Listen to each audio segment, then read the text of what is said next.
Hi, everybody. Welcome back. A little bit later today than we have been the last few sessions, but welcome. Rolly Russell here, Director for Area D, and Mayor Taylor for City of Grand Forks is with me.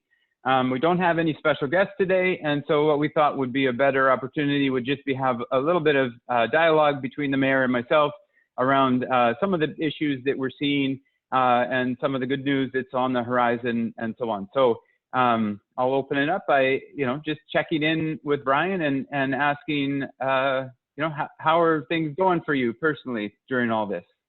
Good afternoon, Rolly. I'm in about my 16th day of isolation, and other than having to get together a couple of times to sign documents that have to be signed personally, not executed by email, I've been really diligent not to go out there and to basically treat this with the seriousness it deserves. I'm living here with my daughter, Teresa, and my grandson, Jasper. They both keep an eye on me at this point to make sure that I'm distancing. So how's it going for you at home? Not bad.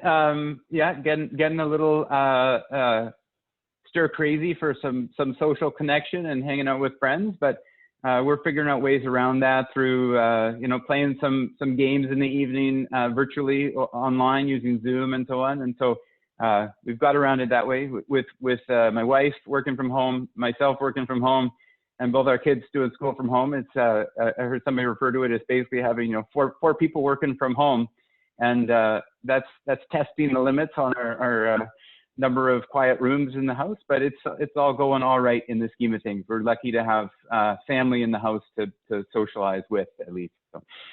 And I think we're both seeing the kind of pressures that this is creating for some families and for some people, the increase in anxiety over finances, the pressure it's putting on personal relationships. I think that in the long run, we really have to be very aware of the pressure that's this is putting on our mental health in general within the community. Absolutely, and I feel like Grand Forks, we're all pretty familiar. The whole boundary, we're familiar with what emergency response and recovery and how long recovery can take from the flood, and this is certainly shaping up to be something that is going to be a very long recovery period, and I feel a bit like a broken record, but I certainly I'm really concerned about the indirect impacts of pandemic response and how much that's negatively impacting our mental health and wellness in our communities based on that fear and anxiety, particularly around isolation. And so a good reminder, as I think both yourself, Brian, and I have mentioned before, is to pick up the phone and call a neighbor or get outside and go for a walk and keep your safe distance physically, but try to cut down on that social distance if we can connect with people who particularly are fearful or anxious about this whole situation. Absolutely. I had a call the other day from someone who was representing a worker at one of the major industries saying that they felt like they were being basically taken for granted in the system. I assured them that we're quite aware of how important it is to keep the energy of industry moving. So for those major employers that are staying open and complying with the provincial health officers' rules, I want to thank those workers. Roxol, Interfor, other major manufacturers. That's part of what's keeping our community alive at this point. So thank you. Yeah, and likewise in rural Grand Forks, I know that some of the migrant workers issues have been in the news recently, not for our community, but others. And I know that the nurseries that at least that I have been in contact with, they've been doing a really great job of trying to maintain and adhere to all those standards. And I want to recognize and support those employees as well for rural Grand Forks in terms of agricultural industries that are continuing to try to deliver what they need to deliver. We've been getting some calls in the rural area around burning restrictions as well, and some of those are confusion between the rural restrictions and the city restrictions.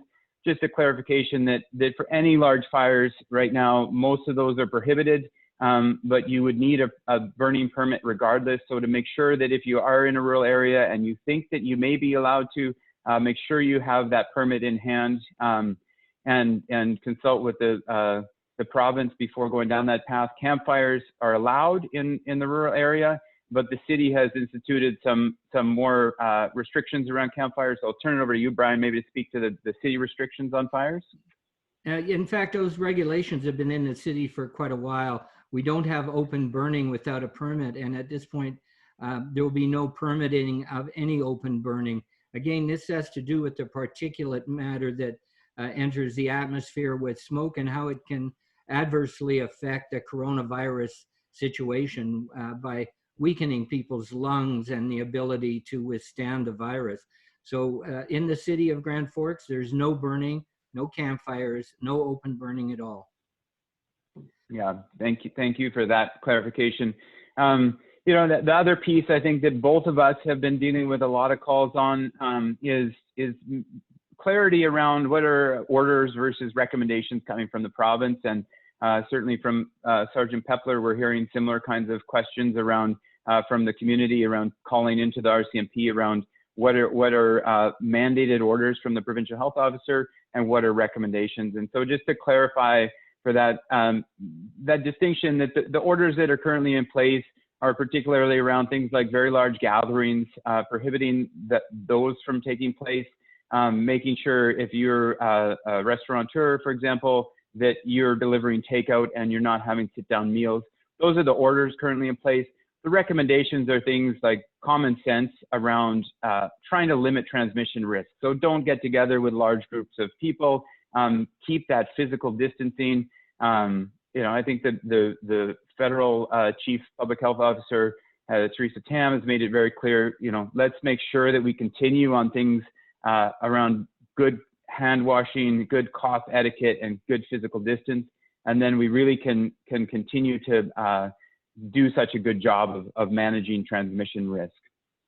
So I'm also getting calls from people who feel they're falling through the cracks in terms of the funding that's coming down from the federal and provincial government. It was a really interesting comment from Richard Canning, our MP, when we talked to him a couple of days ago. And his comments there was, even if you don't think you qualify or you're not quite qualifying, fill it in anyway, apply anyway. So some people have been frightened that if they apply, that they would be penalized if they get it and they didn't deserve it. But in fact, if you don't lie, if you put it straight, what you're giving the government is a picture of the people who are falling through the cracks on this. Yeah. Our motto is apply, don't lie. That makes sense.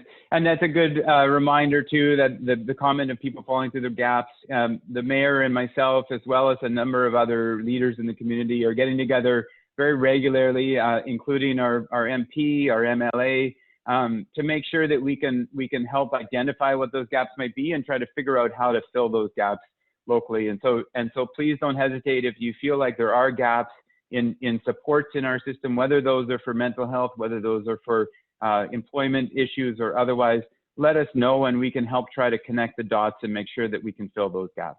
Excellent.